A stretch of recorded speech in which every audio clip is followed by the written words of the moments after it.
There's a current court case where there is an argument that one of the public members of the board, the Secretary of Education, and there was a difference of opinion between the Open Records Law and the Commonwealth Court, and it is a gray area in whether or not that public official is subject to the right to know because of their public position as a member of the board.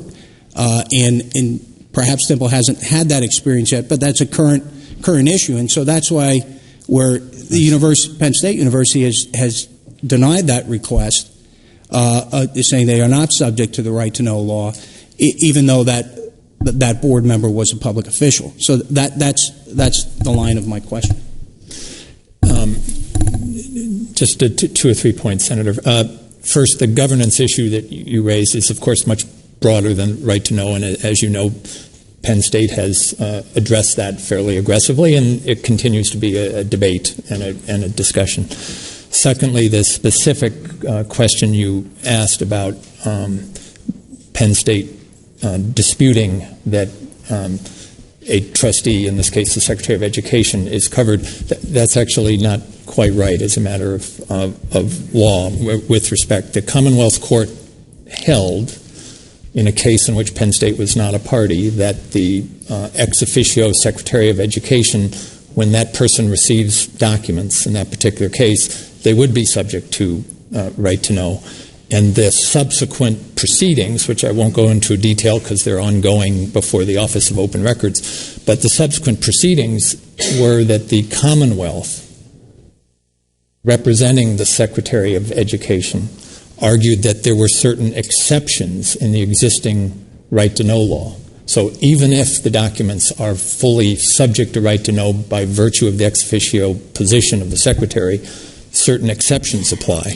And what Penn State has done in some initial filings is to support that position of the Commonwealth that these exceptions apply, not to dispute the fundamental issue. That's been held by a court, and that's not our role, obviously, to disagree with the judge, but to go forward as provided for in the court, which specifically said Penn State should be heard from and their factual issues, and so we did participate. But the final thing I wanted to mention, you referred to attorney-client privilege, and I just can't let this opportunity go by as a lawyer for a client for whom that's a important privilege. There is, of course, an exception in the right to know law to privilege, and there's exception in law in general. But a major misperception, in my personal opinion, is that the attorney-client privilege somehow hides the truth. I believe, with all respect, it is absolutely 100% the opposite.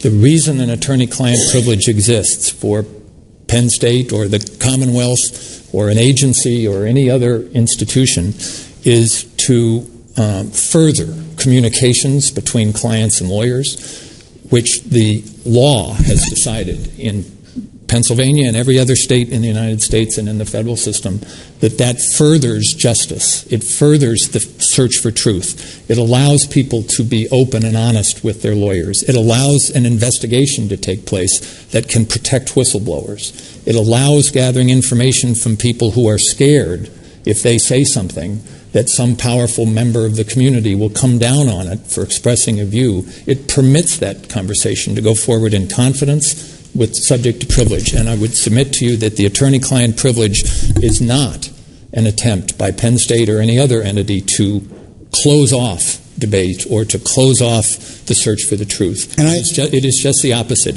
I appreciate your comments, and in terms of that privilege with the whistleblower, certainly understand. I'm trying to understand, and maybe you could elaborate how that translates to a member of the Board of Trustees. And I don't know if you were the one that made the argument in the court that releasing the communications between Judge Free and those on the board that were directing that investigation, that they would cause substantial harm. My question is... I'm very happy to address that. Is that substantial harm to the university, to whistleblowers, to the individual members of the board? That's what I'm trying to understand. Certainly on your point, I understand that. Yeah. So I'm very happy to answer that, Senator. So the Board of Trustees of any university, any corporation, Board of Directors, Board of Trustees, is just part of the entity. It's the highest body within that institution charged with running the entity. It's not a separate person. It's not a separate third party.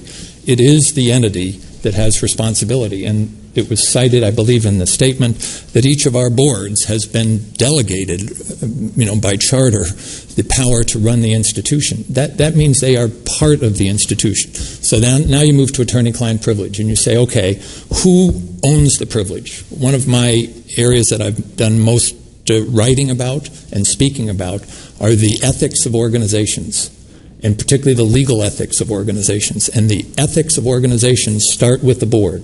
The board owns the privilege. That's who you communicate to. So yes, the board is covered. It's covered by as part of the university, and it's covered as a appropriate part of privilege if lawyers are communicating to the board of the entity, whether it's Pitt or Temple or Lincoln or Penn State or, frankly, PASHE or any agency. Lawyers are communicating with those people who are charged with fiduciary duties, and that's the board. So, yes, they are covered, and we do believe the privilege applies, and we believe for that privilege not to apply, not just the whistleblower, but also for communications, privileged communications with the board is recognized by our system of justice in this country since the Constitution, frankly, which perpetuates, the English common law, that those privileges serve justice. They serve the search for the truth. They promote the compliance with the law.